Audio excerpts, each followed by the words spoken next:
เฝ้านอนเด้อ ออกมาเด้อ ว่าอย่าเฝ้านอนโอ้นั่นนอนอีกแล้ว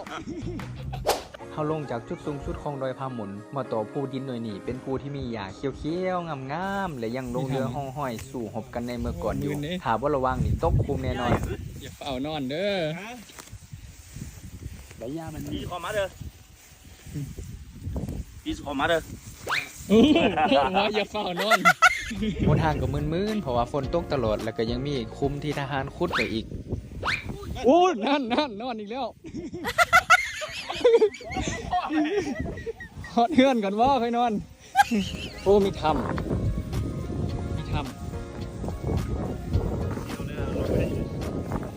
อ๋อ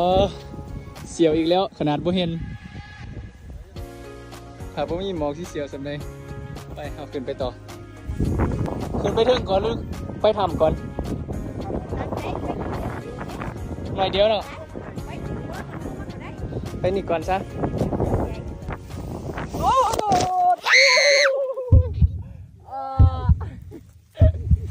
หคุ้มสูงอยู่ว่ะ Oh my god. โอ้ตกห้องเลยตกห้องเกือบถ่วมหัวคุ้ม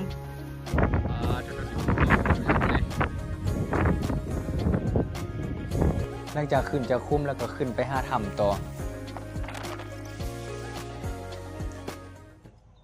อ้าวคือมีเสียงนกโอ้เสียงแค่ทำไงมีเสียงนกโอ้เข้ามาผู้เดียว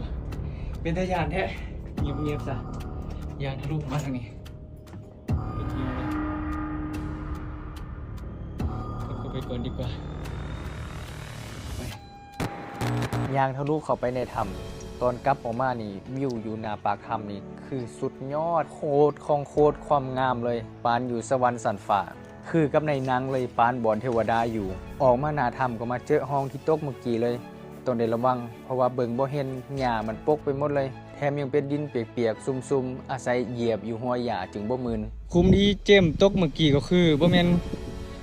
คุมธรรมชาติเนาะคือคุมที่เขาเจ้าขุดแต่สมัยตอนสู่หบนี่นะเป็นทางยาวไปเลยแต่สมัยสู่เป็นก็คือสู่หบกันระหว่างฝั่งไทยกับฝั่งลาวก็อยู่ทางนี้ยิงไปฝั่งอีอยู่ฝั่งไทยแต่ปัจจุบันนี่ก็ชายแดนก่อนนะจะเป็นตัวผู้ตัวนั้นอาจจะเท่านั้นแหละชายแดนในที่สุดเราก็ฮอตจุดเช็คอินดอยยังไงพามุนแบงบกเกี่ยวสวดยอดจุดที่สูงที่สุดหุ้ยเสียว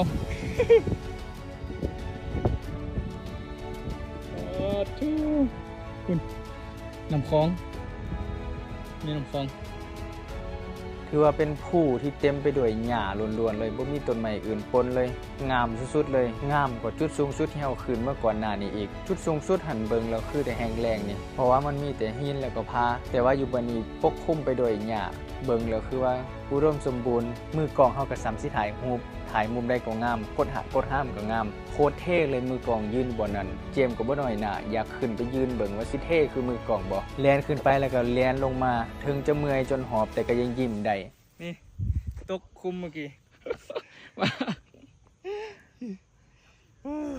ตกแห้งเติมคือสิปวดแอวไปลายมืออยู่ไปตอนลงก็ฝ่าวแล่นลงไปเลยเพราะว่าคนอื่นเขาขึ้นรถถาหมดแล้วพวกเฮาสาก็ย้อนอยากเก็บภาพงามๆให้ทุกคนได้เบิ่งนำกันธรรมชาติงามๆแบบนี้บ่อยากจะเก็บไว้ในความทรงจำแต่เพียงผู้เดียว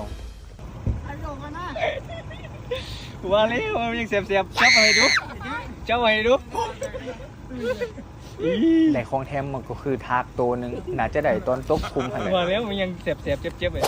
ปัจจุบันดอยพาหมุนยังไม่ได้เปิดเป็นแหล่งท่องเที่ยวอย่างเป็นทางการถ้าผู้ใดอยากมาเที่ยวต้องขออนุญาตก่อน ราะว่าเป็นพื้นที่ทหารและก็เป็นชายแดนอีกการที่จะขึ้นมาเที่ยวตรงนี้เจ้าหน้าที่พาขึ้นมาเที่ยวเท่านั้นเพราะว่ายังมีระเบิดหรือว่าลูกหมิ่นที่ยังบ่ทันแตกตรงยางอยู่ในเส้นทางที่กำหนดและฟังคำแนะนำของเจ้าหน้าที่อย่างเคร่งครัดทริปนี้เป็นทริปที่ม่วนและก็มีความสุขที่สุดหน้าหนาวจะกลับมาอีกมากางเต็นท์มาใส่ชีวิตแบบสโลว์ไลฟ์ส่วนทางบ้านของทุกคนเด้มีธรรมชาติงามๆแบบนี้บ่ถ้ามีแนะนำใดเด้อมีโอกาสจะไปเที่ยวชมจะไปสัมผัสสุดท้ายฝากทุกคนกดไลค์กดแชร์กดติดตามเด้อมื้อหน้าเห็นสถานที่งามๆจะถ่ายมาให้ทุกคนเบิ่งอีก